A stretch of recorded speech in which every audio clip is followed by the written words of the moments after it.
जो अल्फाज हमने सीखे हैं इनको इस्तेमाल करते हुए हम अब कुछ जुमले बनाएंगे। आप ज़रा इनको ध्यान से सुनें और देखें कि किस तरीके से इन अल्फाज से जुमले बनाए जा सकते हैं। हमारे पास पहला जुमला है, दुक्तुर बहमन नामदार ईरानीस्त।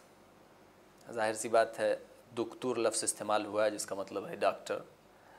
बहमन नाम है, नामदार जाहिर सी बात है ख़ानदान का नाम है जिसे फैमिली नाम कहते हैं हम। ईरानी जाहिर सी बात है उस कहाँ का रहने वाला है उसके लिए इस्तेमाल हुआ है ईरानी। अस्त का मतलब भी है। तो पूरे जुमले का मतलब हुआ दुक्तुर बहमन नामदार, डॉक्टर बहमन नामदार ईरानीस्त, ईरान के रहने वाले हैं या ईरानी हैं। उ उस्ताद ज़बान फ़ारसी व अहले ईरान अस्त, वो ज़बान फ़ारसी के उस्ताद हैं और ईरान के रहने वाले हैं।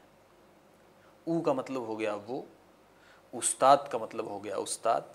उस्ताद ज़बान फ़ारसी, ज़बान फ़ारसी के उस्ताद, वो ज़बान फ़ारसी के उस्ताद हैं। व अहले ईरान अस्त, और ईरान के रहने वाले हैं। ख़ानुम नामदार अहले हमदान अस्त, मोहतरमा ख़ानुम मोहतरमा, नामदार मोहतरमा नामदार, जाहिर सी बात है वो उनकी बीवी हैं डॉक्टर नामदार की। तो मोहतरमा नामदार हमदान की रहने वाली हैं। आनहा से बच्चेदारन, उनके 3 बेटे हैं।